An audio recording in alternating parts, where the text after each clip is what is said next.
So this has been 5 or 6 years of trying to get this done, but I finally met somebody who finally knew somebody who finally knew somebody else that could get the legendary director, editor, writer, Mike Mendez on our show. Welcome to Bonehead Weekly. Hello. I'm not going to list off all, you know how they do all that. And it's like, how are you doing today, Mike? Why did you ask? We just had we don't do any of that stuff. We're going to get right into it. Look, it was a hell of an intro as is. I can't ask for anything more than that. I'm always shocked when somebody's heard of me. So let alone I get a cool intro. That's Oh, even better. if So you yeah. go back through your Facebook messengers, I bet you would see a half a dozen, if not a dozen, of over the years of I would love to interview you, or I would love to do this Oh man, sometime. okay. Yeah, I'm bad about that. I have to admit, because it's like Facebook Messenger is just a sea of requests, and of people I don't know. And so usually I'm just not gonna look in there. And so things sometimes I do, and people catch me, but yeah, I do tend to. I am guilty of that. So I apologize, and I'm glad a wrong has been made right. Yeah, So and I want to Oh, thank Mike, Todd. we are just starting. Yeah, don't start thinking. But I do want to thank Todd Farmer, who has been a friend of ours for the last 4 years, and has been a really big supporter of the show. He's been on 5 or 6 times. Actually, he's probably been on the second or third most of any of our guests. Mick Strawn, the production designer of Nightmare on Elm Street 4 and 3, has probably been on the most. But we love having you here. Thank you to him for fixing that. I usually start with some softball questions, okay.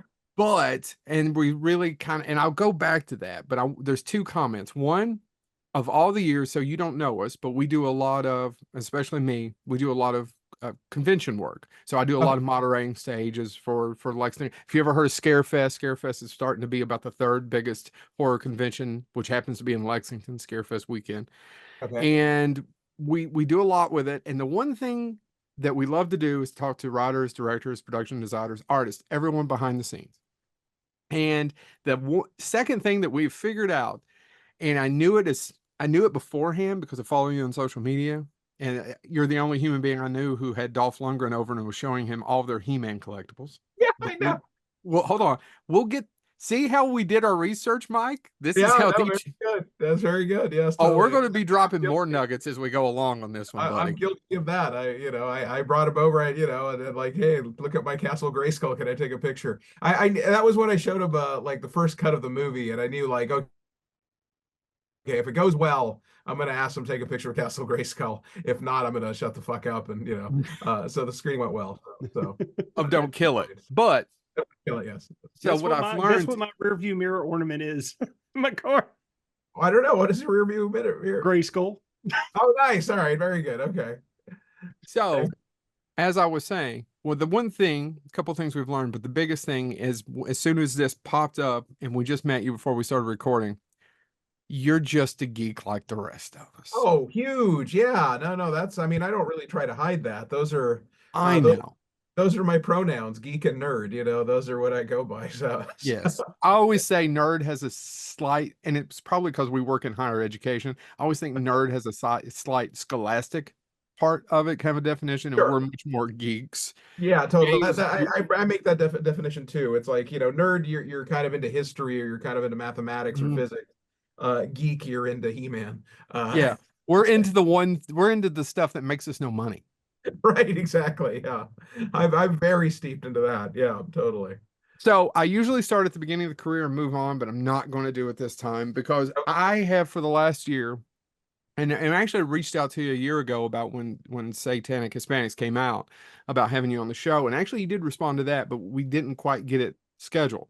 Okay. Now, that being said, I watched it.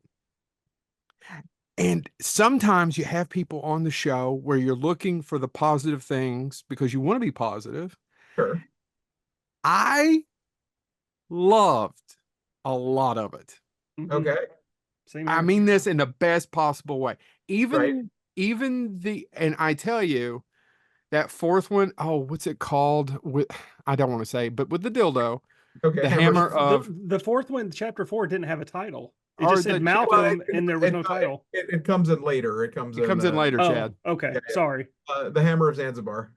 I was laughing out loud by myself, and I don't know All that I right. can give you a better compliment. I know you didn't direct it, but I know you did edit it.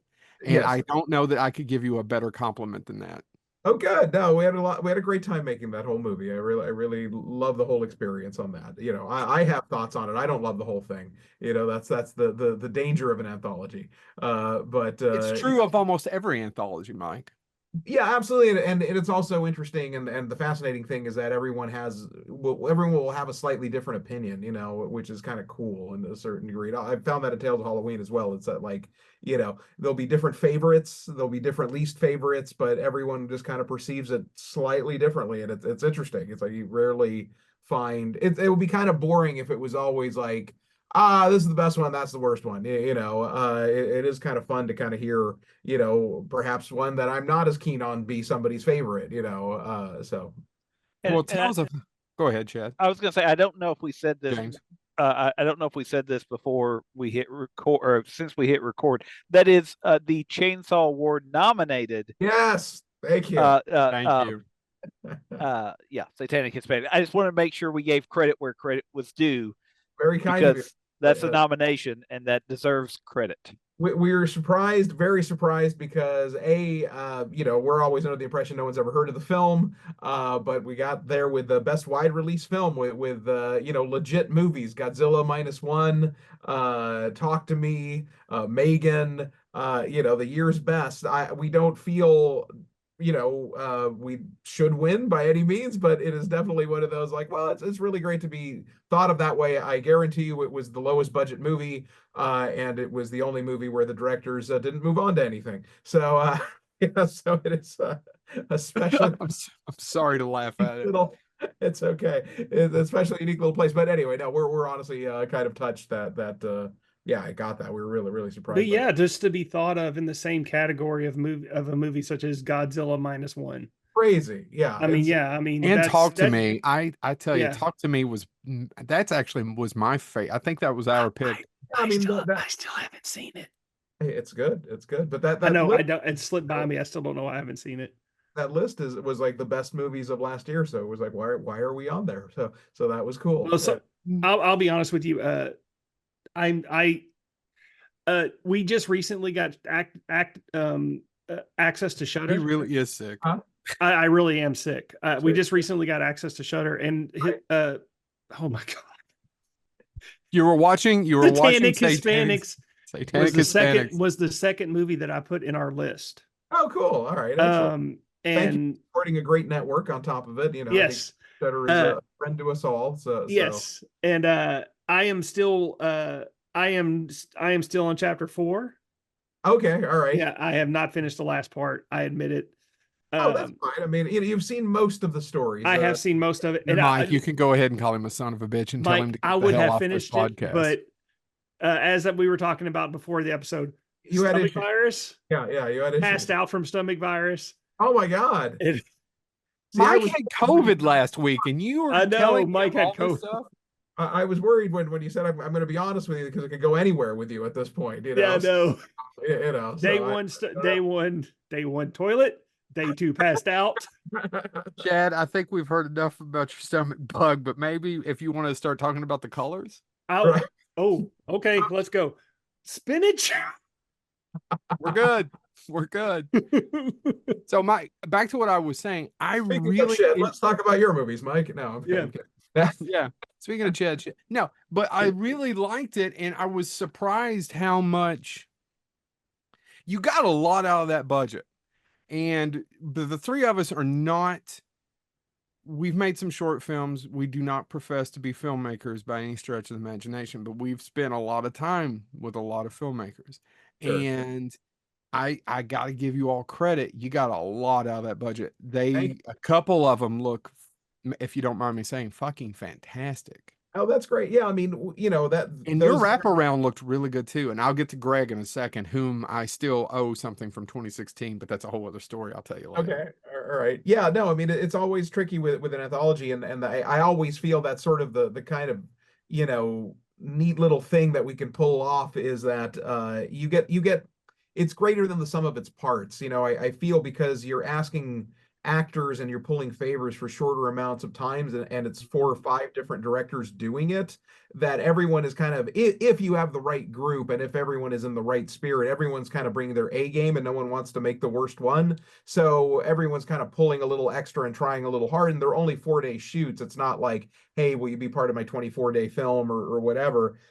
So I feel we can kind of get away with a little bit more, and I think it helps because ultimately it was a super low budget movie. It's like a $300,000 film. So It does not look it. right, and it's also, I think, largely a testament to the filmmakers.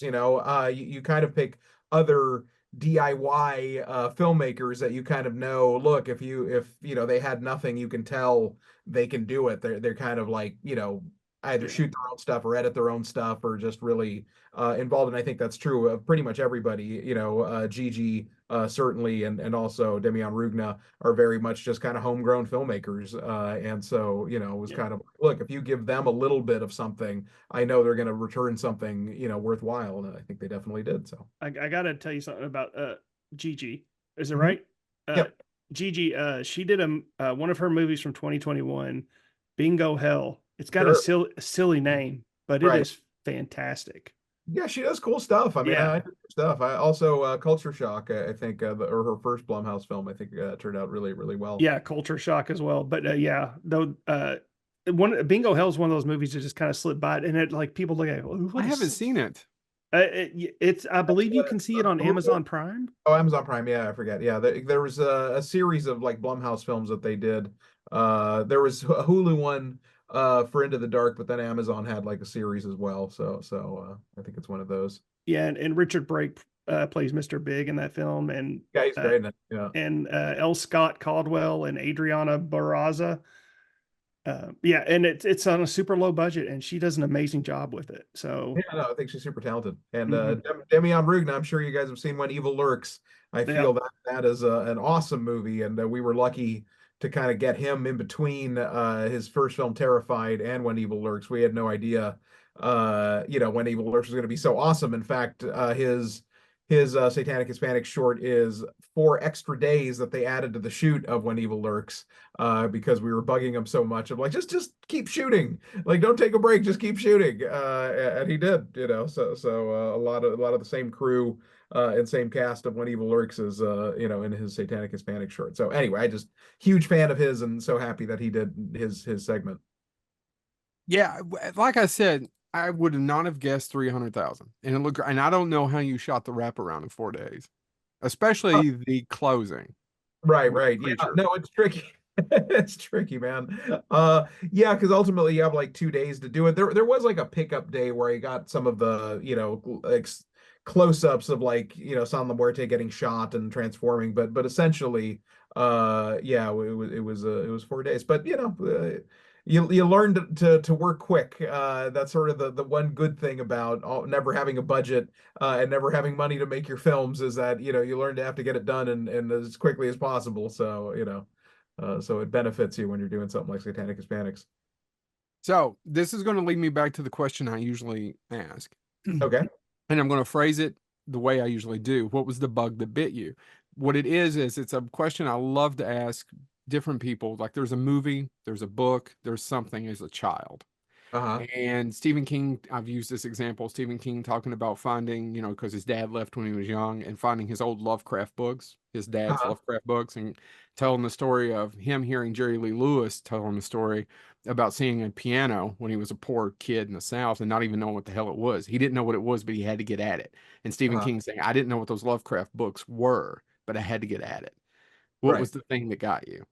Well, it is directly behind your head. So that is perfect and easy to do. And I have a feeling it probably touched a lot of people, is the wonderful and amazing motion picture Evil Dead 2. Uh, which Oh, you was want to see all my signatures here? Some of them aren't with us anymore. I've been I, really I lucky was about all the trying to different. figure out. I don't know who's on your poster. I'm assuming there's a I Most have of a feeling. Kane. I think I'm missing the actually Howard Berger is the only one I've never met. Believe it or not, Oh, Howard okay. Kane. I don't Wonderful. know. Yeah, I'm sure he is. Nicotero and I. Nicotero has a restaurant in Lexington. Oh, So, great. Cool. but and we're not close. But when he's here and he's doing Scarefest, I do his panel and we talk. Right. yeah, Sam, most of them, Bruce, and I've been lucky enough to do most of their panels, so it's been Oh, nice. that's awesome.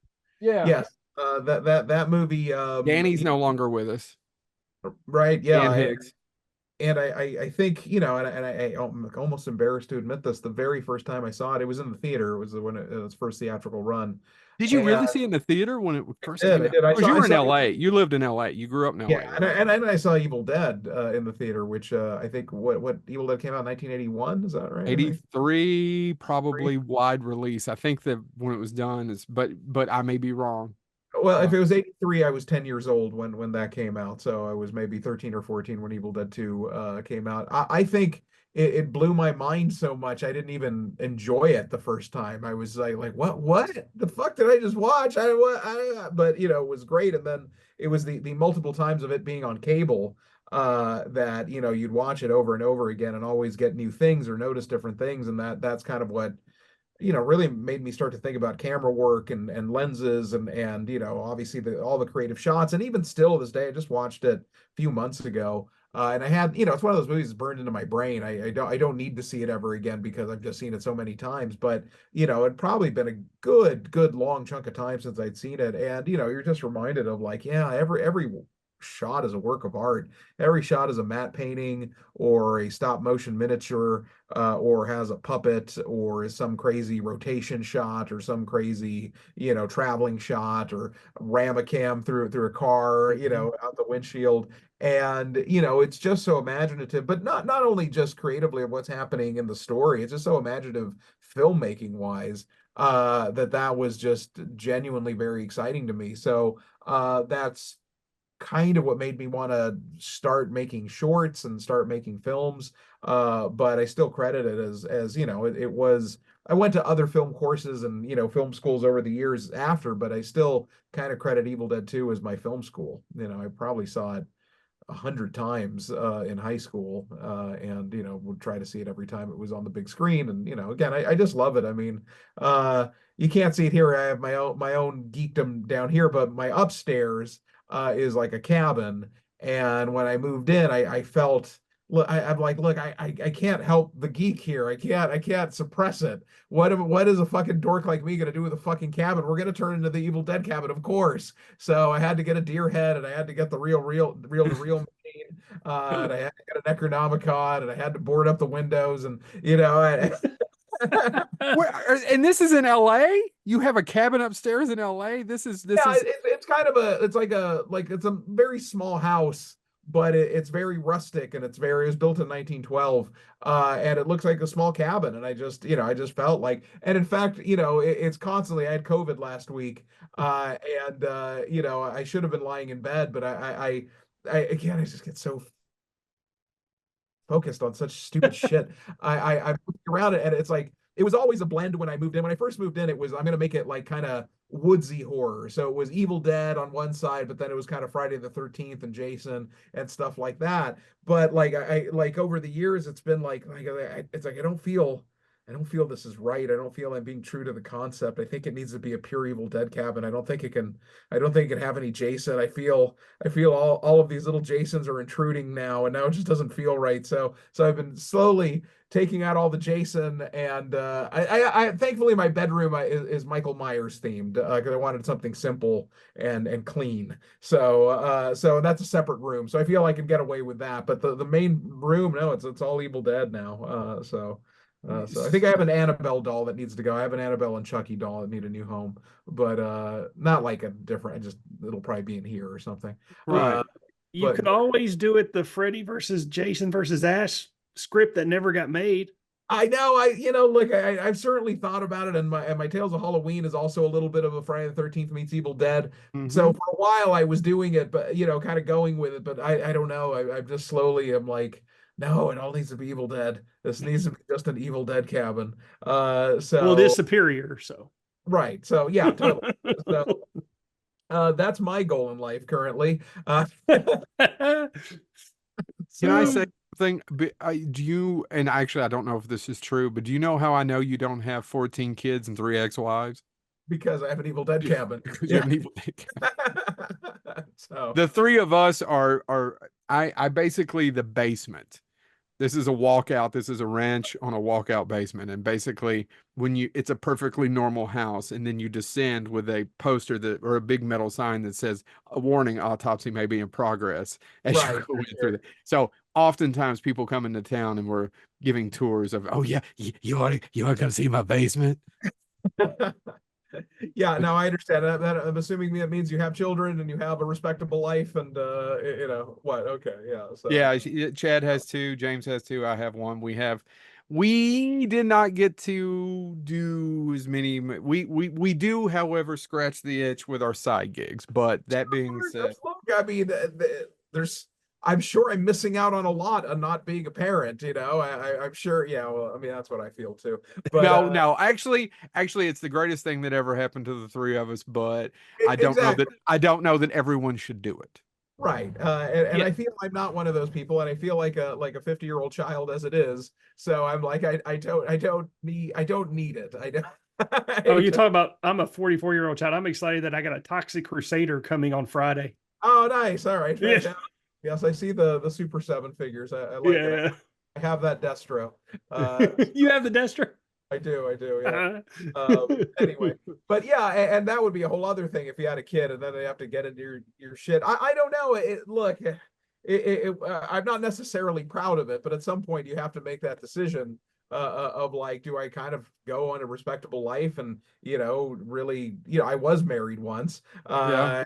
really try to have a family, or do you kind of just look, I want to make movies and I want to kind of be surrounded by my action figures and my geeky shit and do my geeky adventures and not have the responsibility of and yeah, a lot of my close friends made the same choice, but I'm sure we're missing out on a huge chunk of life. No one's going to be around to take care of us when we're old, so Yeah, I no, what I would say is the positive thing about being geeky and having a kid is, and I think the other two boneheads would agree with this, is reliving it through their eyes. So sure. reintroducing to. So I'm probably, and the other two, and I'm not taking anything from their children are wonderful. I'm just saying I'm probably the only 7-year-old that's going to talk to you for a half an hour about Planet of the Apes and Ghostbusters.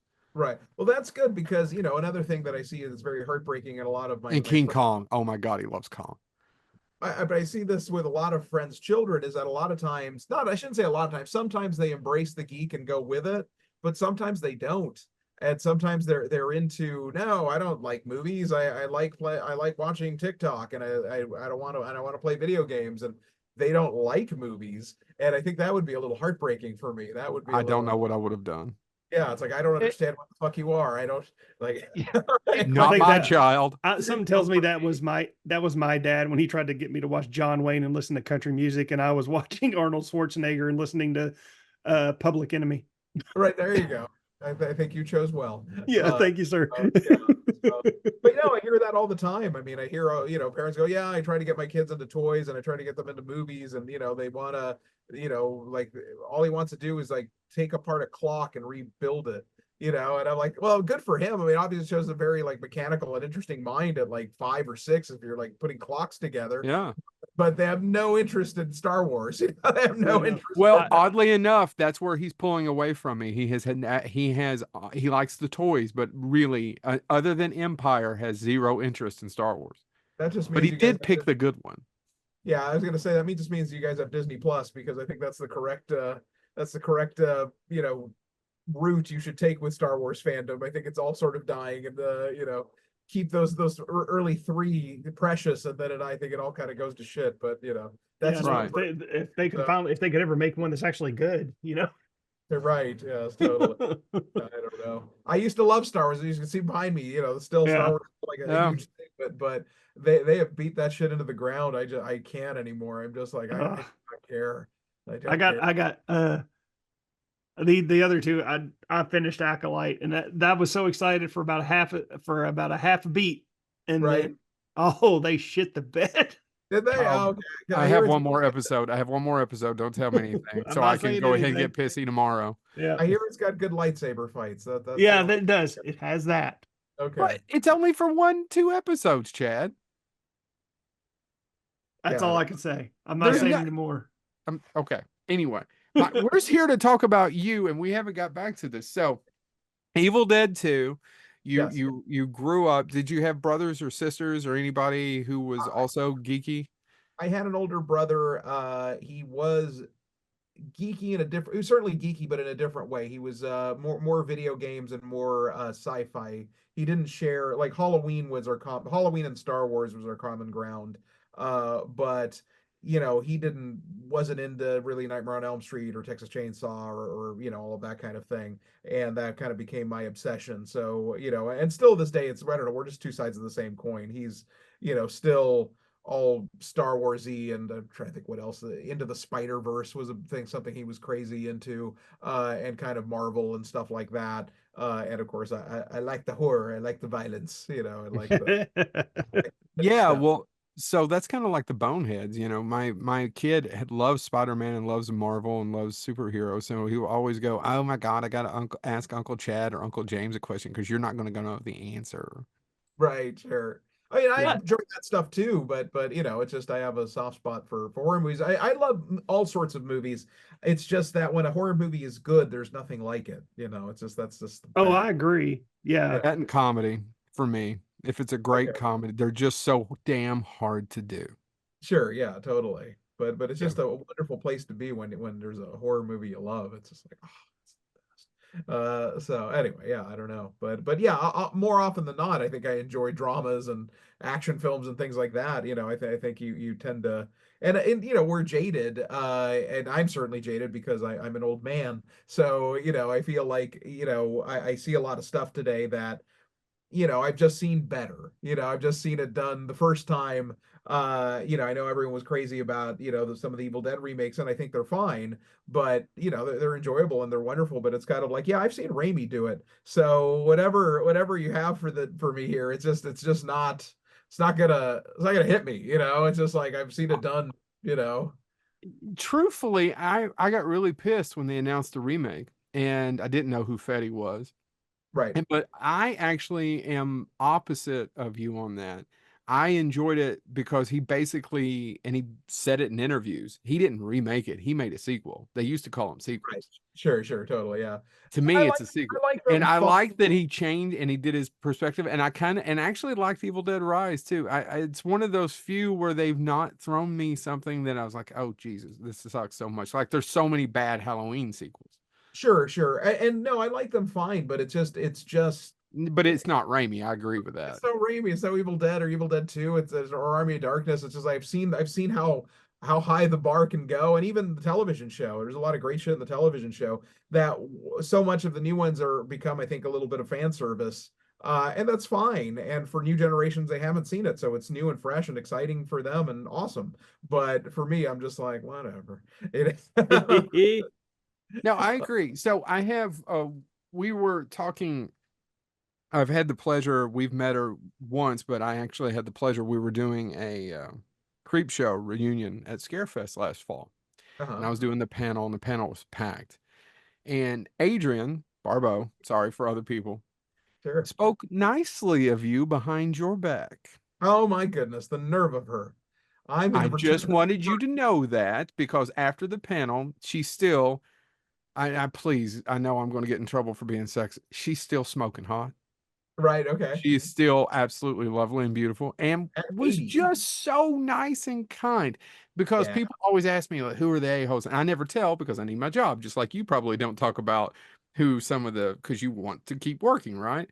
sure. Normally, I will say they're great with fans. That's a really big indication of I did not behind closed doors in the green Right, room, not so much hanging out and talking. I'll say, oh, they were great for a fan. She was lovely and had wonderful things to say about you. And likewise, Adrian is an absolute delight. I'm just very lucky that she, chose to make, the convent back in the day because, she certainly didn't have to. It was a low budget movie. But she did, and she just had fun with it, and it's become one of her, she's got pedigree, you got Escape from New York, you got The Fog, Never you got heard of it. thing. There's just some great shit for Miss Barbo Creep Show. And so yeah, it's awesome that she has a lot of love for the convent. And even recently when the new Blu-ray came out to support it, and we had a little reunion and did a signing, and that was really cool. So yeah. So I know I love Adrian. She's great.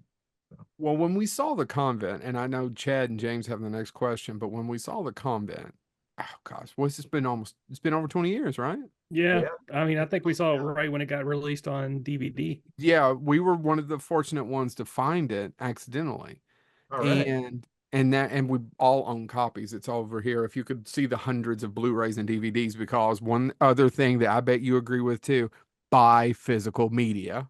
100% sure, absolutely. Yeah. I spent too much money on Disney toys. cannot come take my copy of Dumbo and re-edit it. Right. I spent too much money on toys, so I don't get as many Blu-rays as I should, but I certainly did, have my share, so. Right, right, right.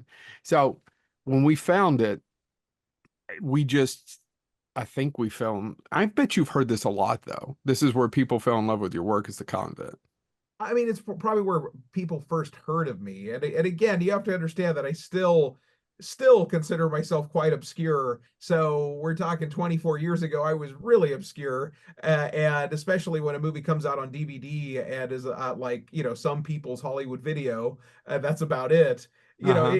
It takes a while for it to catch on. I don't honestly feels like only in the last, I mean, I always felt a little bit of appreciation from it from the festivals and things like that when it came out, but critically it didn't do anything. Box office wise, it didn't do anything. It's one of those movies you expect it to float into obscurity, but thanks to lovely people like yourselves, you guys see the movie and you show it to a friend and you show it to a friend, and somehow for whatever reason it's still in print 24 years later, and that's incredible. That is, I'm super grateful about that, and that's 100% because of fans, because certainly we've never had anyone pushing it. We've never had any big corporation pushing it. Lionsgate had it, but it wasn't something, it wasn't their saw. It wasn't like, yeah, we're going to push this. It was just like, kind of, here it is on DVD. Meh, and then, and then it kind of faded into obscurity. And for a moment there, I thought it was going to be lost forever. And it wasn't until a company called Multicom bought, the production company went out of business, and this company called Multicom bought all its assets. They were able to find a print and rescan the negative, and then extra lucky that the wonderful company Synapse Films said, fuck that, that's a 4K print, that's shitty, that's not how you do it, you need the negative, we want the original negative. And they fought to get the original negative and scan that 4K, which is the new Blu-ray that just came out. So I'm just lucky that the movie still exists, and that people have taken the time to preserve it. It's just like, that's amazing, honestly. You Wow. say luck, but that's a pretty damn entertaining movie. Walking around on a shoestring budget, shot on Leprechaun sets for Trimark, right? Well, technically, Leprechaun took our sets. We were there first, and then they Oh, I'm props. got But the story backwards. I am so sorry. it's all good. It's all good. It's amazing that you know that period. Yeah, look. I mean, I appreciate that, of course, You but talked about it on the audio commentary it's the nice. It's the in the nature. original one. It's the nature of independent film, and certainly the pattern that I've noticed in my films is that you make a movie with all the excitement and you hope it's going to change your life, and you get into hopefully a good festival like Sundance or South by Southwest, and it gets a good buzz, and then some small company gives you no money for it and releases a tiny thing on DVD, and then it kind of fades into obscurity, and you think, fuck, and then the next job doesn't come, and you go back to the drawing board and say, I have to start again, and you're bummed about it for a long time. But then 10 years later, you'll be at I don't know, Monster Palooza, Son of Monster Monster, Palooza, something like exactly, something like that. I was going to say the one in Cherry Hill, New Jersey. I forget what that one's called, but they never Monster hired me, Mania, so I is that can what never it's remember their called? name. Yeah, exactly. Anyway, But I know for exactly what you're talking about. Those bastards never hire me, but they're wonderful people. but you find yourself at a convention like that, and then some wonderful person taps you on the shoulder and tells you how much they love the convent, or they loved Lavalantula, which doesn't happen as much, but it has happened. So I and enjoyed the hell out of Lava Lantula. it really isn't until years later that I finally feel some appreciation for the things I did years ago. And again, but I swear to you, there's always a depressive period, and I think without question, without exception, I think there's always a depressive period where I go like, fuck, that didn't work out. Nobody likes this movie, nobody cared, it didn't lead to anything, we got to go back to the drawing board. It's only because I love movies is the only reason I'm still here, because God knows they don't fucking like try to hire me for things. It's just my own stubbornness that it's like, no, I'm going to keep making movies, God damn it, whether you like it or not. I I'm gonna love keep that. doing it. So anyway, so yeah, so thank you very much. It is honestly amazing, that it's remembered, and again, it's 100% because of fans like you, that keep it alive and keep people talking about it. So it's great. Well, it's definitely one of those things. I'm trying to think. There's a period there where there were so many interesting films that kind of didn't get a theatrical release, or if they did, it was so small and they ended up on DVD, which that doesn't exist now. Everything's lost in streaming. But there, you and then Brad's Session 9, there was a couple right in within, to me in my head, that's all in that of, oh, you kind of had to find them accidentally at the video store Sure. and go, oh shit, this is really good. You should watch this. Lucky McKee's May, I would put in that category. May is another really good one. Exactly. Yes. Yeah. No, there were definitely those kind of movies back then that was, kind of like, okay, you're not quite Saw, or we're not going to put you in theaters, but we'll put you on DVD, and some people might find you at Best Buy, or if you're lucky, you were a Blockbuster. So, and I think we were lucky with Grave Dancers, with that 8 films to Die For. That was probably the only one that really got kind of pushed. That, I think that was the only time I actually felt I had like a force out there pushing it, that it wasn't just me tweeting about it or Yeah. something, so. All right, James, you had the next question. I've been taking them all up. I apologize. Yeah, no, actually, I do want to say everything you just said about filmmaking is striking a chord with me. I do not work in filmmaking, but it sums up a lot of my recent professional career. So I just appreciate the nobody's paying attention, but I still keep going. Right. I appreciate it. Thank you. And but I did want to say, so talking about editing, there's two things that came to mind, and so you've edited and worked on a lot of anthologies, Huh? Satanic Hispanics, Nightmare Cinema, Tales of Halloween. Editing wise, and I know nothing about editing, as these two will tell you, I lovingly often say, well, you can just fix that in post, right? And then I walk away and have a soda Sure. and think about my life. What thinking about that, and knowing that anthologies, they have all those different visions, how do you approach just thinking about editing that as Well, somebody that doesn't know much about it? the thing, especially with the anthologies, is that I just love, I don't know if this is common, but it's certainly true with me. I just love working with other filmmakers. I think it's really neat, to kind of see behind their process. So I kind of offer myself up the same way I would want someone to offer their services to me, which is like, I'm here to support what you want to do. I may Right. have ideas and I may have some thoughts, but I want to help you. And so, look, as a fanboy, especially something like Nightmare Cinema, to work with Mick Garris and to work with Joe Dante, and I didn't get to work with David Slade. That would have been cool. And it's how I became very close with Alejandro. Hard candy. Yeah. Yeah. Yeah, I mean, that, what a joy, what an awesome thing to be sitting next to Joe Dante and working with him to make something. And for me, it's like to have him approve it, and say, hey, that's good job, man.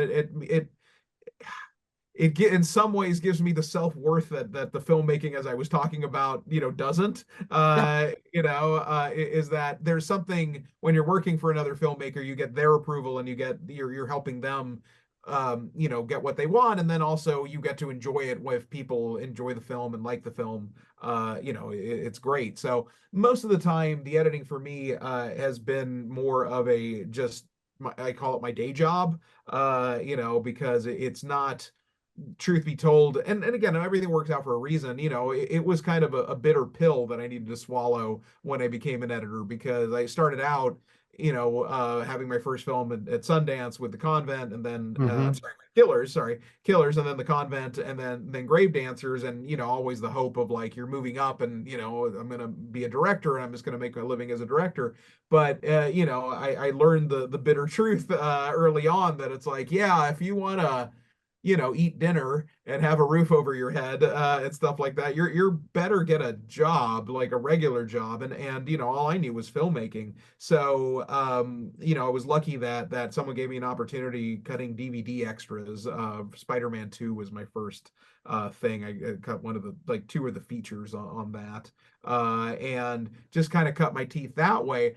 But first off, it kind of fixed a lot of things. Now I had an income on this, so I wasn't, a starving filmmaker all the time. Now I was a filmmaker that at least was pulling their weight, and that's just at least more good. It's good for the psyche. Let's put it that way. It's as good psychologically. You could have a roof over your head right, and have a exactly. cabin under that roof. Exactly, and I can buy weird Evil Dead shit and put it everywhere, and that's Yeah. great. So I liked making money, and I still like making money. There's not enough of that, and the bonus surprise of it all is that it made me a better filmmaker. Because when I would be on set next time, I had a shorthand because I knew exactly what I needed, and I knew exactly that it's like, well, I just need that master and that close up and it just kind of, and I still feel like it's kind of like working out, even though I'm not on set every day. I am usually editing something. I'm always storytelling, so that you're always working out the muscle, of Yeah. storytelling.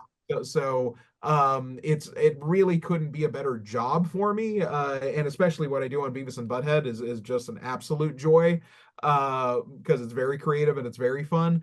But I'm constantly doing stuff, and keeping the muscle alive. So it's great for me to be an editor, and also again, then I get to work with other filmmakers and work with Alejandro cutting the Hammer Zanzibar or whatever, Mhm. and that's a lot of fun for me. And I don't mind. I mean, I don't think I'd ever want to be just solely an editor.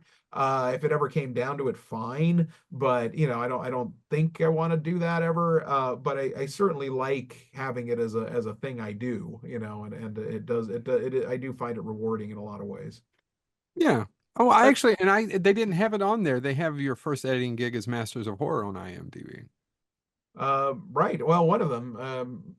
I think there's probably other stuff in there that's probably embarrassing that if you go down even further. So, No, no, well, actually, that Masters of Horror is the first thing you've got edited. But oh, well, nice. All right, okay, cool. I mean, there is There's something called midgets versus mascots, but we won't go down that road sure, yeah, totally, yeah. well, unless you want to. well I, that I I'll talk about any of it. I don't care. well that actually is something you brought up, Beavis and Butthead, and that was one of the questions I had as well. Thinking about it seems like horror and comedy sometimes are easier to link than other genres. It's really hard to do, or there's not very many examples of science fiction and comedy. There's a Sure. few, but not many.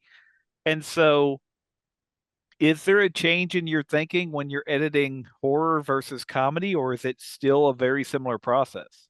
It's a similar process, although I do worry. As you may have noticed, I'm not very good at making scary horror. I tend to make funny horror, which does not help my career whatsoever. Because when they're looking for a horror director, they don't want the guy who like made me laugh. So anyway, but so for me it helps, certainly making funny horror movies and stuff like that. But I do think that either way, I do feel very comfortable in setting up a very tense scene and building up to a scare. That also is very similar to building up to a joke.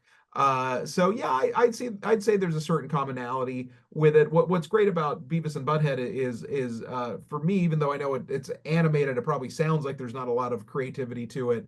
Uh, I get to do all the couch gags when they make fun of stuff, and for me, it's like making a short film for every episode, or like two or three short films per every episode, because they're all different. And thankfully I'm surrounded by wonderful writers, including Mike Judge, who give me amazing stuff, so that helps a lot and makes a whole difference. But they give me all the stuff and then allow me to kind of make these entertaining shorts, is how I look at it, because we get to design what happens in the animation, and how it goes, and what the flow of it is, and what jokes we're using, et cetera, et cetera. So for me, it's incredibly creatively fulfilling, and it's my favorite job I've ever had. I don't know if I'm going to get to work on it for season 4, but I will tell you something, just as a nice connection Oh of yeah. how you never know where life leads you, and how how these things are connected to comedy and horror.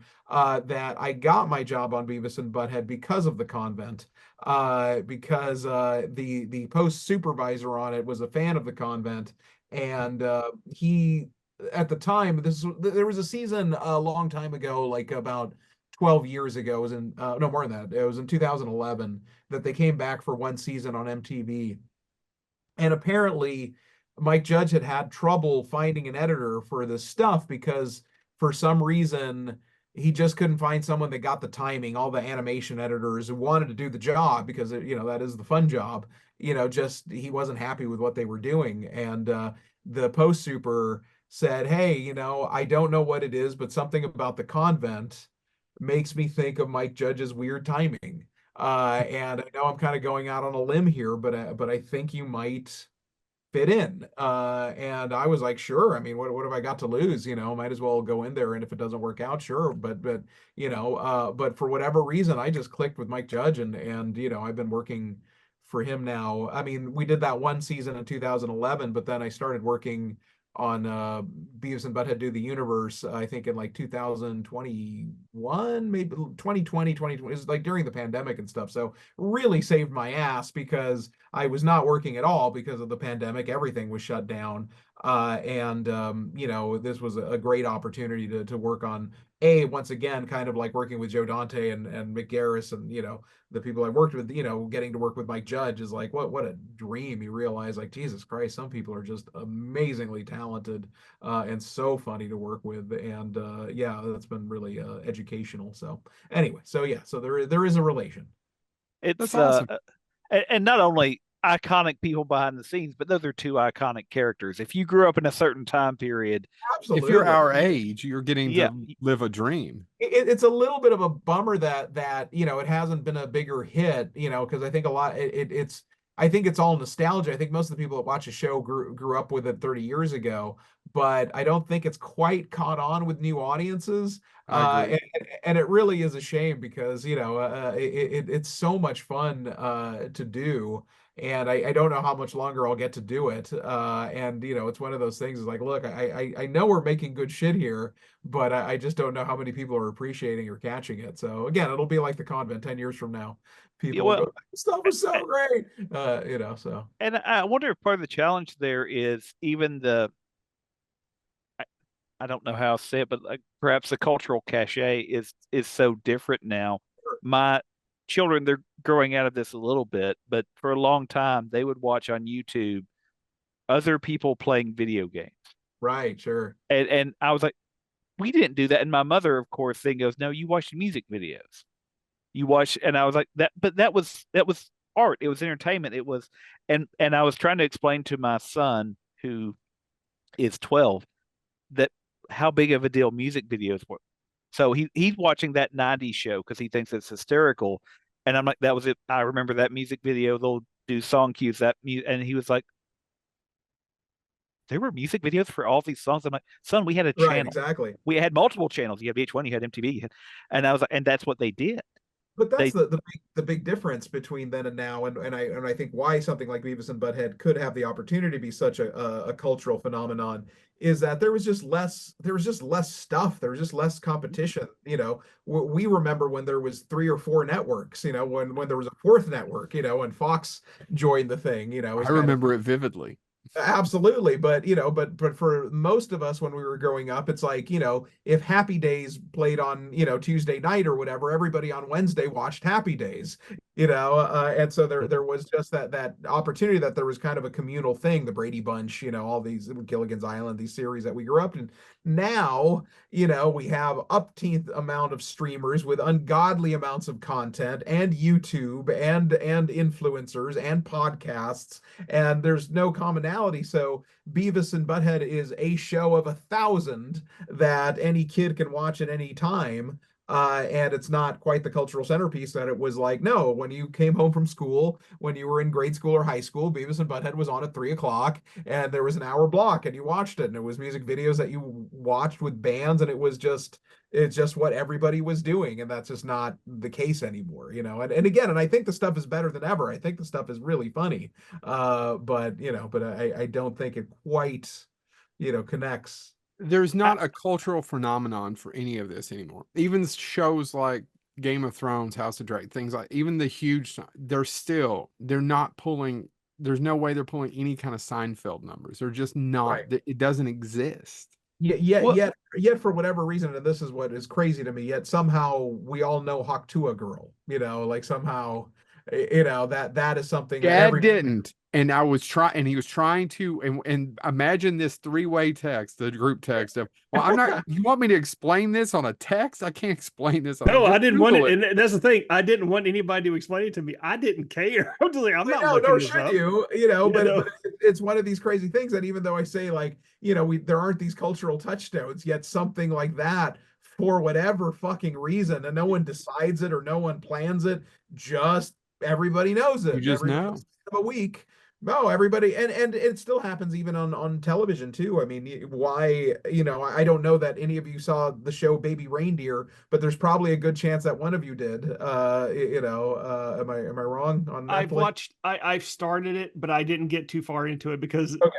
It's just that uncomfortableness that I'm like, I've not engaged myself. I got to engage myself. I've heard of it and haven't watched it yet. I started watching it and I felt the slightest bit of uncomfortableness and I turned it off. It's very good, but again, it's one of those things that's very strange that as I talk about how difficult it is to kind of punch through that kind of pop culture social barrier, there are some things that just do effortlessly, and no one plans it. And again, Baby Reindeer, I don't know why, but that was just a show that, like, within a week or two of it coming out, just everybody had seen it, Yeah.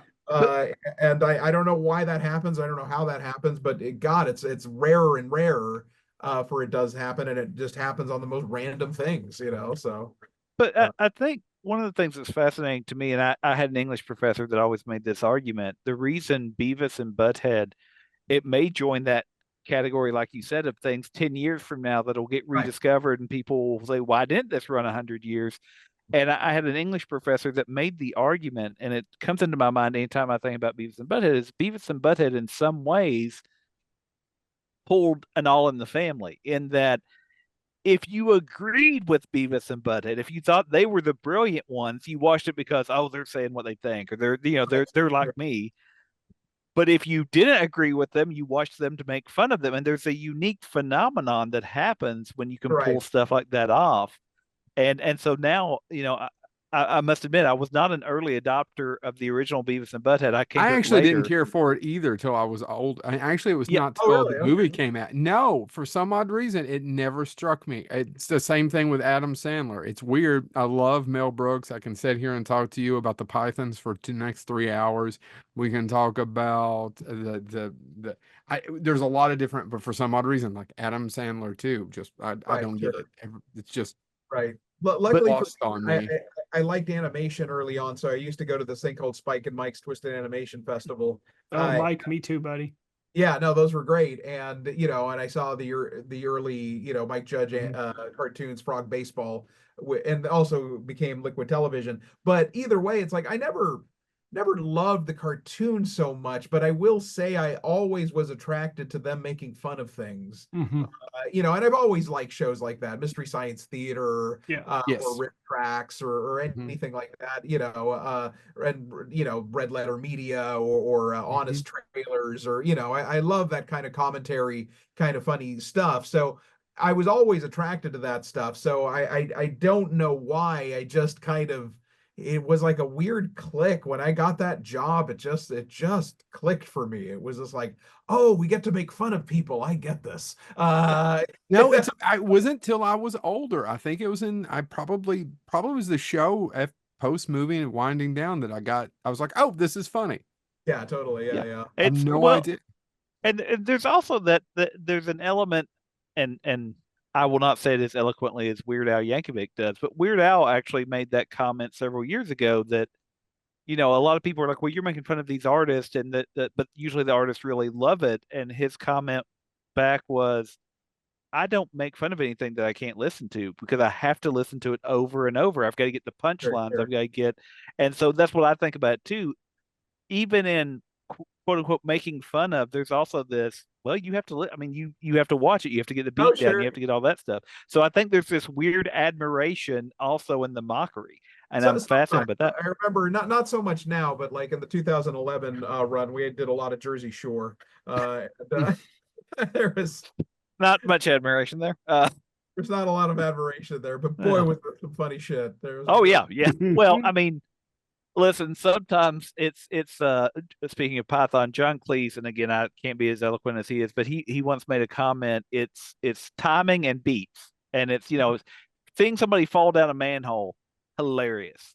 But if you linger too long and you have to see the ambulance back up and you have to right, see not the funny. Right, it's sure. not as funny. It becomes a Yeah, tragedy then. So your totally. timing and your beat, and sometimes I mean, yeah, I can, yeah, Jersey Shore. Woo. Anyway, Yeah, sorry. that was good. No, I can honestly say I was paid to watch Jersey Shore, so that was fun. So definitely made it more tolerable. And And you have probably watched more Jersey Shore than all three of us combined, Probably, since I I've would guarantee probably it. never seen any of it. I would but guarantee. it also makes me But think I about the know what a people. Snooki is, so there you go.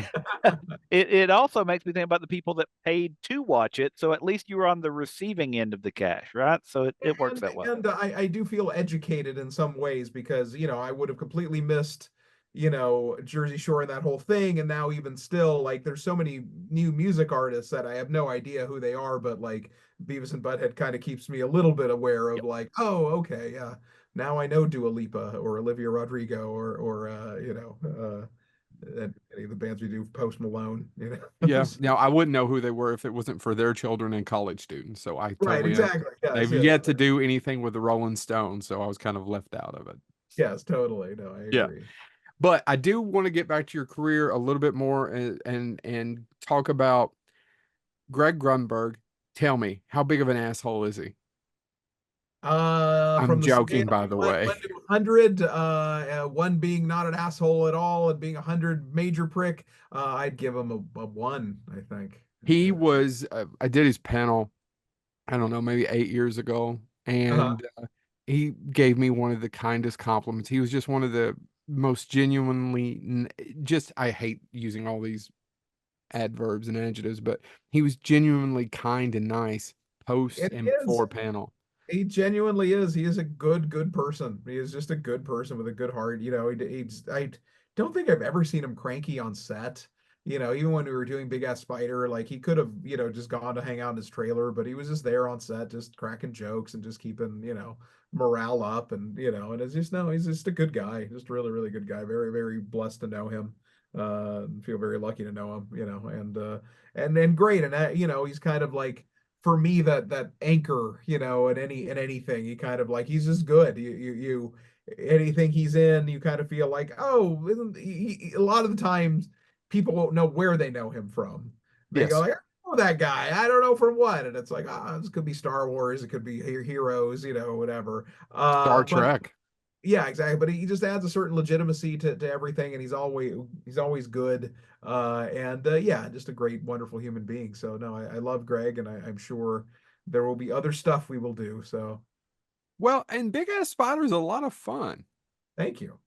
It is just like Lava Lunch is a lot of fun. I mean, I've got to know though, and you may not be able to answer this. This is my second question. Actually, I was going to ask. We've had Mick on the show too. I was going to start. Just tell me how big of an asshole who's also been lovely to us as well. Right. But how? What executive? What was the room like when we thought Lava Lunch and Police Academy? So okay, so And if you've told this story before, I no, apologize. I think couldn't no, I, find it. I don't think that I really have. So how would I put it? All right. So The truth, because we love the truth. when you're yes, of course, when you're doing one of these sci-fi channel movies, they're looking for someone, and this was their words, the production company's words. They were looking for somebody they can sully, which means somebody that, has not, come to the depths of the asylum and a mega shark versus Giant Octopus or whatever, and still has a little bit respectability, but we're gonna dirty them up. I'm trying to think. I mean, I'm trying to remember who we originally started to make offers to, because I remember there were some people who passed. I remember they wanted to go to Scott Baio, and I was really against that. I was really like, I don't know, I don't think that's gonna be. Thankfully he passed, so that was. Thankfully. Why did you not want Scott? I've never met him. I don't know. I don't think he would has the self-awareness to be funny, to make fun of himself. Have you seen Lord of Obviously. Illusions? Just joking. Is he in Lord of Illusions? You're not Scott Bakula. Scott Scott Bakula. Baio. Shit, I'm not. You're Yeah. right. Yeah, Why was I Trump. thinking Scott? Yes, Bakula? Trump, Scott Baio, Charles in charge. Scott. Exactly. Oh, no, you totally didn't want Scott Baio because he Right. would have went off on some right-wing propaganda. And this was before that. This was even Yeah. before And that. in 3 weeks, I've got to do a panel with Hercules, so that's Oh all boy, I'll yeah, say. totally. Look, I thought of Kevin Sorbo too, for a second. That was Yes, but you don't have to sit with him in 45 minutes in about 3 weeks in our particular political climate. I'm curious to see how this goes. oh, I mean, you know what side he's on, so I know. I know. it's gonna be colorful. So I'm anyway, hoping I can do this.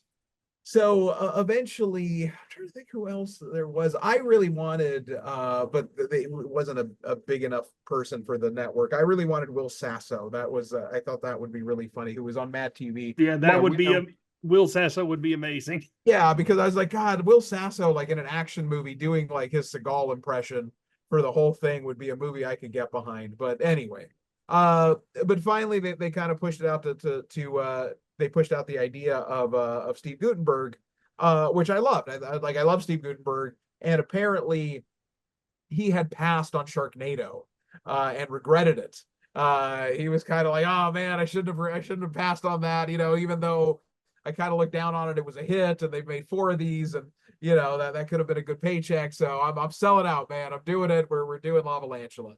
So it was actually his. He got the ball rolling with the whole thing of like, I thought it might be fun. Like, what if we gave Michael Winslow a cameo? And once he opened that door, I was like, fuck Michael Winslow, let's get the whole fucking cast. What are we talking about? Because I've always liked the idea of like something. They've never done this, but something like if the Breakfast Club had to fight zombies, like that idea like is exciting to me when you kind of like work on a different level that it kind of means something. And so I thought that was funny, the idea of like, what if we could get the cast of Police Academy to fight lava spiders? So we tried to get as many of them as we could. We didn't have a lot of communication with some of the actors, so like a lot of the actors like F.W. Bailey, I think is his name, or G.W. Bailey. G.W. Bailey, yes.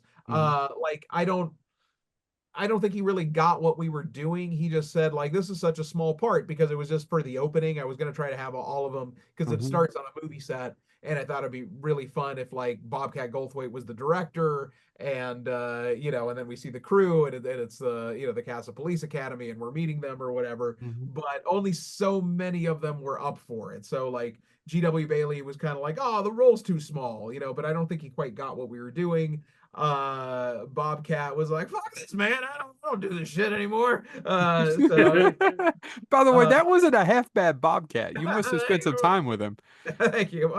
Yeah, I mean, honestly, more so he talks more like this. You could kind of hear the Bobcat in him, but it doesn't take much to hear that part. Anyway, but nice guy, very cool guy.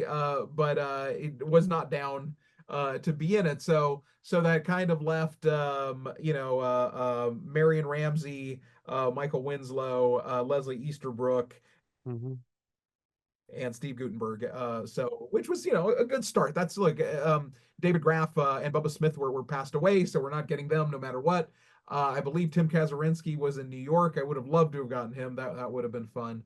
But it just kind of became kind of like a fun idea that everyone involved got it and was very much on board and thought would be kind of a neat idea. And yeah, I like the Police Academy movie, so it was fun to have Michael Winslow around doing his I mean, he is exactly as advertised. When we're having lunch and stuff like that, he'll just randomly do these and you look around. I mean, it happened. Like I was like, is there a dog around? But that's just him just doing that. So I thought it was kind of fun. So they did not ask me back for two lava, two lantula. I'm okay with that. Really? You don't ever get son of a bitch. That was my vision, and some asshole took it over. It doesn't bother you at all? No, because it wasn't that enjoyable of an experience, to be honest. There's a lot of it that I liked. Steve Guttenberg was great. The actors were great, but it was one of those ones. And look, I don't blame anybody. I'm not mad at anybody, and I'm not trying to out anyone or anything. No, But there no, was no. a lot at the time because Sharknado was such a hit that I was very much not trying to do Sharknado. Right. I have my own style, which Hmm. Sharknado is and look, Sharknado's great. And it was a huge success, and Anthony Ferrante, more power to you. That's awesome. Everything that happened, and he will admit, we've talked about it, that the Sharknado style of comedy is playing an absolute ridiculous thing as straight as possible.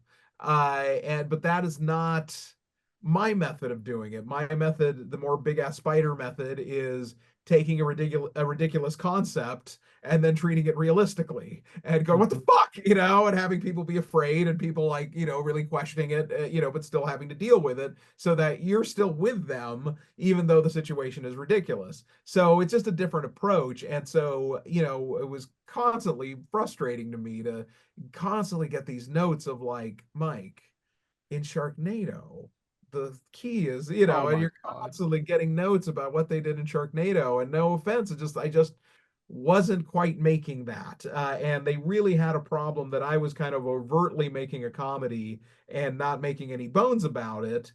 And that didn't fly well with the production company and the network. Now, the irony is that that's what people liked about the movie. And when they made the second one, it's an all-out comedy from the get-go. And now it's like, well, now you're in on the joke and it's not funny. But they didn't like what I was doing, and we did have some fights, which I wish we didn't have. And at the end of the day, I don't think they wanted to put up with my bullshit. So they hired somebody else and made two lava, two lantula.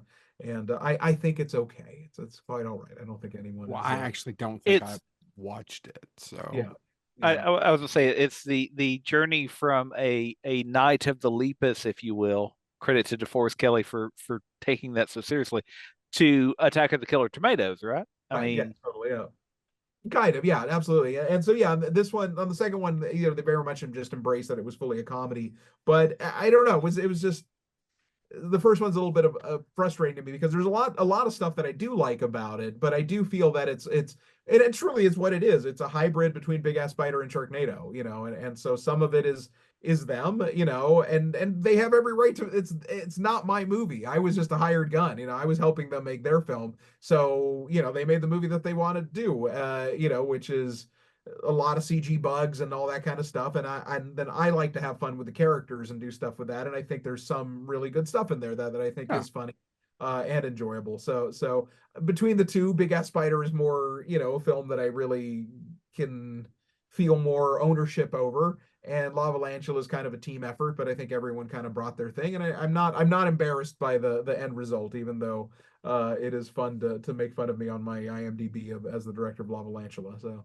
I don't so think it's funny at all because I think you're absolutely right. And I think people remember those memorable sparks as far as the creativity and the funny and and it's the reason why Sharknado is just not.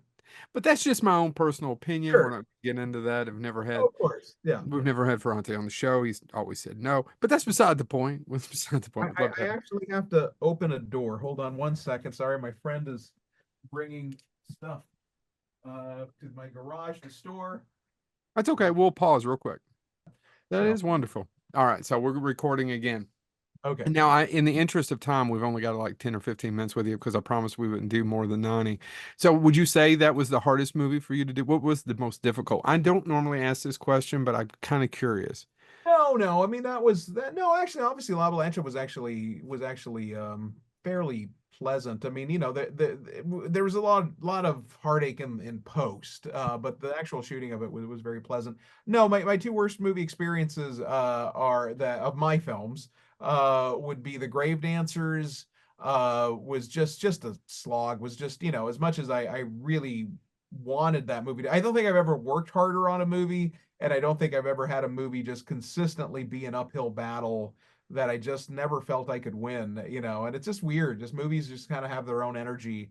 Sometimes something like Big Ass Spider goes way better than you ever expected it to, and you know, you're really happy with it. And something like Grave Dancers, that you really have the best of intentions, that you just really want to make a cool movie, just hits every fucking snag you possibly could. So that was rough because it took 7 or 8 years to get it financed and fully made, and then when we did, it was for like a fraction of what we wanted to make it for, and we just had all sorts of problems. We shot it in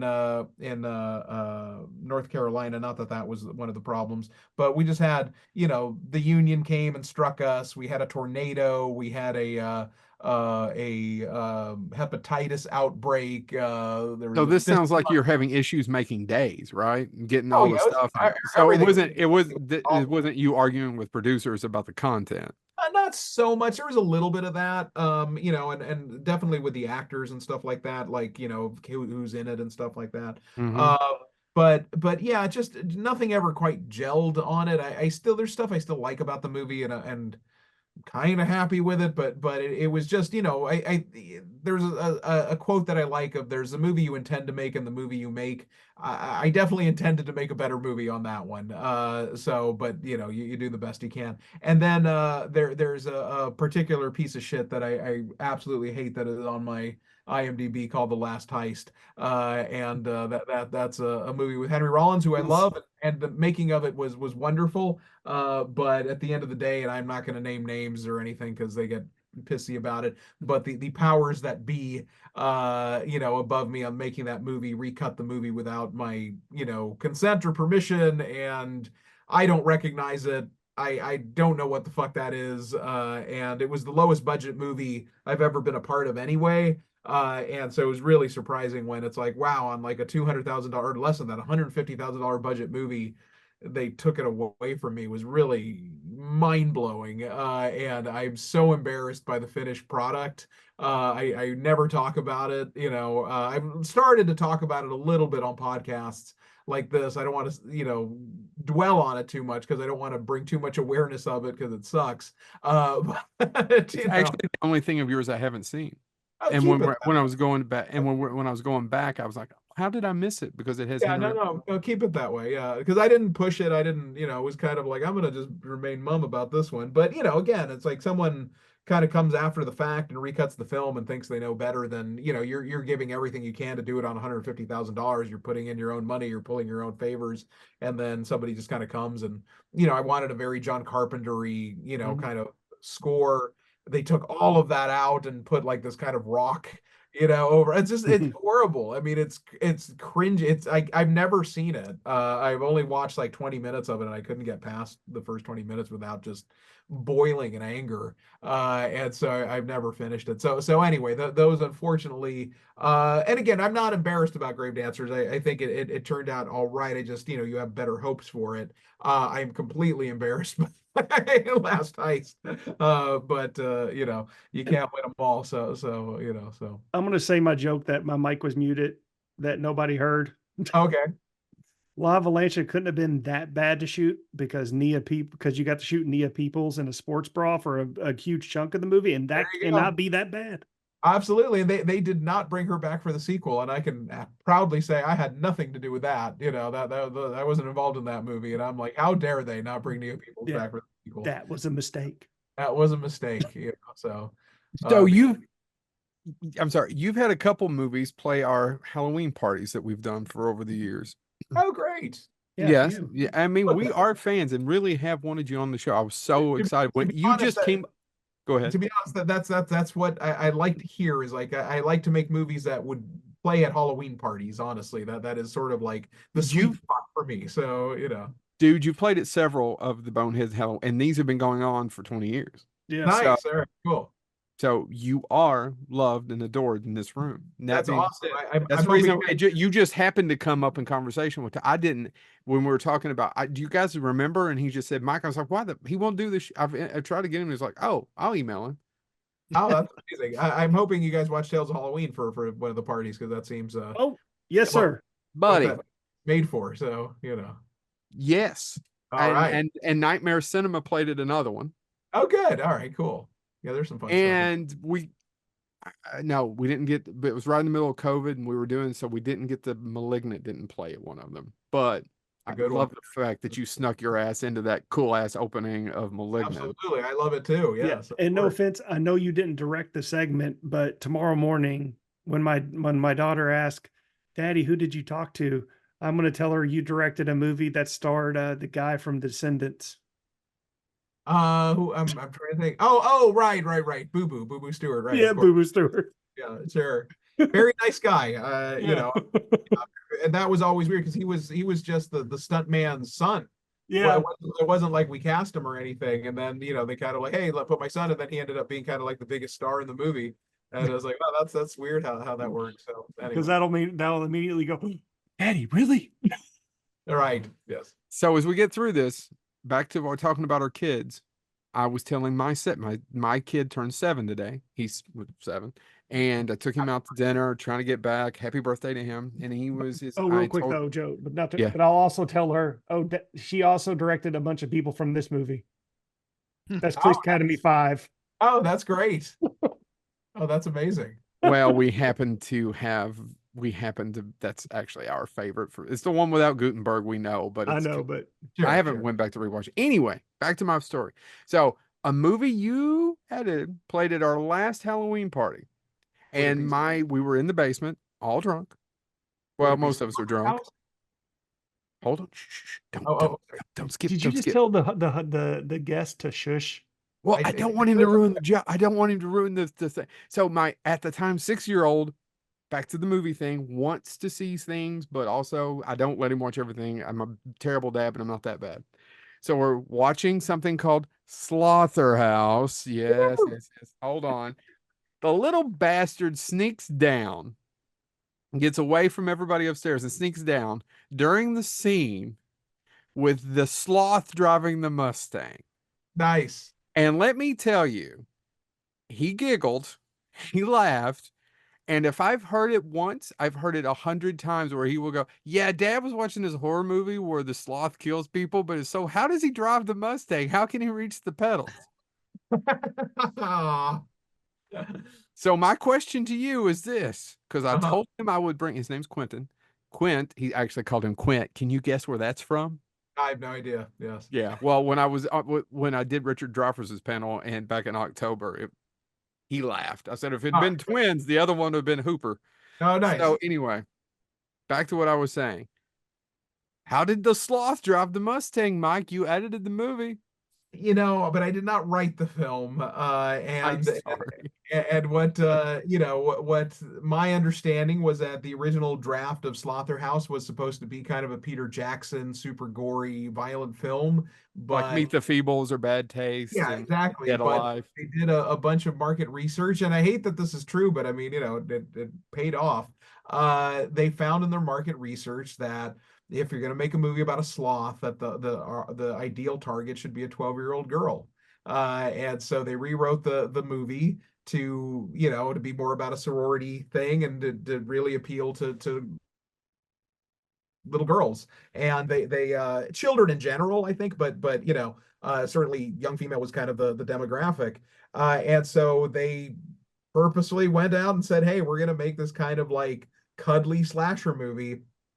And when it wound up on my doorstep, I kind of asked them, like, so this is a slasher movie for children. And they're like, well, kind of. And I'm like, I like that. I want to be involved in that. That's Well, we need those gateway horror films. right. Like, we need We those. talked about this. And I feel that Slaughterhouse is a great way to get into a slasher film because it is PG. It's not really, there's a little blood in it, but very little. The killer is very cute. And it was kind of interesting. And so I knew working because sometimes I work on movies that aren't so good, and those are much more difficult. But working on this one, I'm like, I don't know where this movie's gonna go. I have this feeling that I'm working on a weird cult film. And sure enough, kind of became a big hit in Japan. Played like 3 weeks in Japan theatrically. Oh, Uh, really? I didn't know that. yeah, and you know, has been this kind of weird discovery that people have been finding this movie. And yeah, no, it's definitely one of those weird ones that, you know, I'll be honest, I did it for, you know, I think I was every time I make a movie, I go broke and I think I needed extra Christmas money. And so I was like, yeah, I'll cut the movie. And it was literally, I forgot, it was in between like a bunch of things. It was like in between Beavis and Butthead do the universe and like starting to shoot Satanic Hispanics. I had like a 4 week window in there that we just like, let's do this. And so it was this crazy schedule. But at the end of the day, it was like I was kind of like, this is a really interesting movie, and I have a feeling it's going to catch on to a certain degree. So I'm happy that I was a part of it. I really like the director, Matthew Goodhue, and the producers are very kind. And I think uh, because I always complain that I never get sequels to my movies. I always want to make a sequel to everything, you know, but you know, I never get the opportunity. No one ever asks. But I have a feeling Slaughterhouse might be one of those ones. It's not my movie, but you know, but I do think that it's going to get one of those. Well, again, the only sequel I have in any of my movies is Lavalantula, which is really kind of a shame, which I didn't have anything to do with. So anyway, so don't be surprised if you see Alpha, you know, rise again, hopefully. So It's Well, one of those where sometimes we try to pick the shittiest things. We used to try to outpick each other finding these shittiest things, and we can go on for 20 minutes about a movie. What was it, Chad, 15 years ago? Special Dead? Yeah. oh, Special Debt, sure, absolutely, yeah, yeah. That one was tough to get. That one we loved the premise of, but was slightly tough to get through, Sure. I even drunk. recommend for that kind of thing. I don't know if how keen you are on this filmmaker, but the films of Neil Breen, I feel are a fantastic film. They're not horror, but they are special. They are. Which name a couple. Fateful Findings is probably his Okay. best known film. Twisted Pair I'll uh, write it down. is a gem, fucking a gem.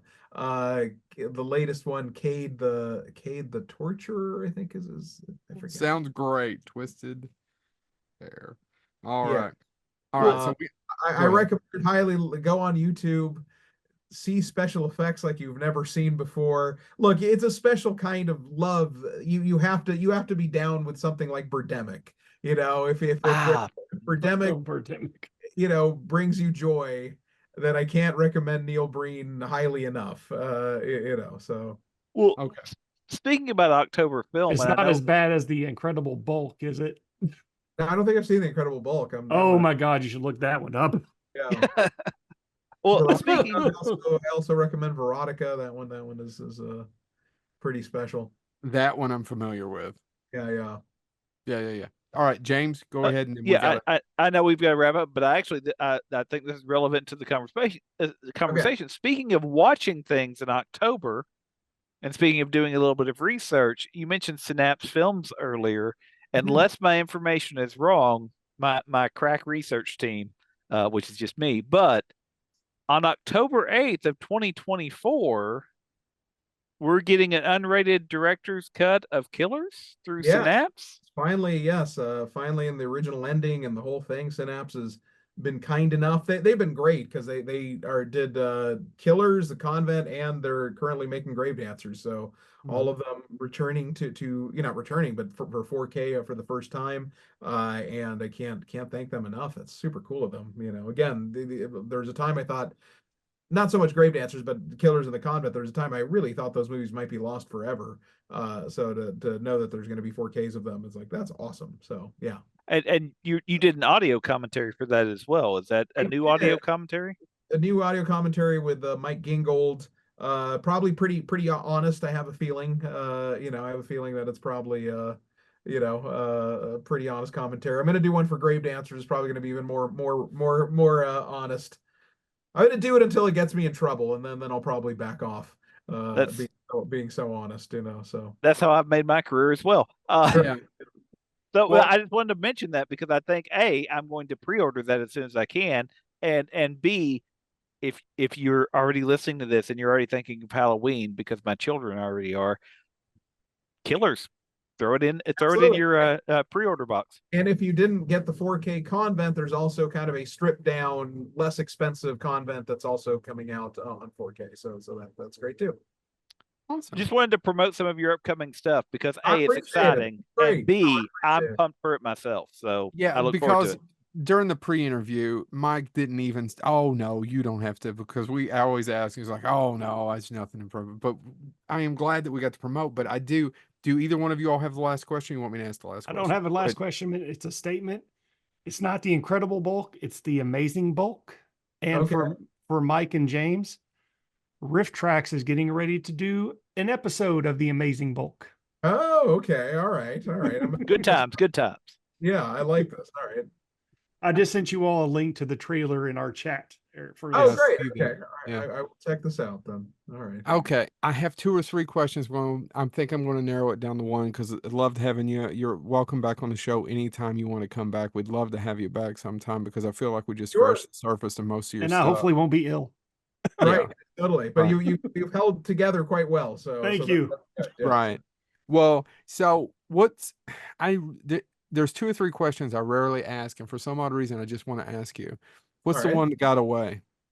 What's the Project? what's the movie that got away? The project? What's the one that you just kind of bothers you? Because we all have one. I don't know if bothers is the right word because you have to kind of make peace with this stuff or it'll drive you crazy. But I was Well, attached. how does that work? I need I that to was help. I was attached to Sleepy Hollow, the Tim Burton one. Uh-huh. And obviously when Tim Burton came on board, that I don't blame them for going that way. It makes total sense to me, so I can't be offended by that. But Oh, I for would love to know the difference because I actually really like Tim Burton's Sleepy Hollow. I liked it too, and as I was actually funny enough, just doing a podcast earlier today, or an interview earlier today, where I was talking about the difference, and the difference was great for film fans because the difference was about like an $80 million budget more than what I would have gotten. So so I think everybody won with Tim Burton doing it, but of course that would have been great. I was also up for American Pie. I tried to get that. Oh, Yeah, and I did not. That would have made life differently. So those are, I think, the only ones really that I felt like, man, I wish I could have gotten that, but I didn't get the job. I tried, it wasn't for lack of trying. But there hasn't been one that I really wanted to do and then I didn't get, and it went off and became a hit or something like that. So it's either I wanted to do it and I just didn't get hired and it became a hit, or I didn't want to do it and the movie never really went anywhere. So anyway, what's your yeah, dream I don't know. project? My dream project would, at this point, because so many of them have been made, at one point it would be the Haunted Mansion, at one point it would have been Scooby-Doo. But there's A a Haunted Frank, Mansion would be one for us. yeah, that would be Would have great. been. A good one, that is, of course, right? And the best one so far is the Muppet one. So there you go. Right, yeah. There's a Frank Miller comic book called Hard Boiled that I would love to sink my teeth into. But that is it. But who knows? There's lots of stuff that I have that I'd like to get made. But it's hard to get stuff made. So so I don't know if it'll just sit on a pile forever. But there's certainly no lack of shit that I'm trying to get off the ground. So Okay. Well, Mike, thank you so much. Thank you for taking the time with us. It's been an you got absolute it. pleasure. We'd love to have you back on sometime. It's been Likewise, it was fun. uh, Yes, totally. And you're right. Time flew by. It's almost an hour and 40 minutes into it. So Yeah. look at that. Hopefully And you're we- right. And we barely even scratched the surface of stuff. So yeah. All right. All right. So I'm going to stop recording. Thanks, Mike.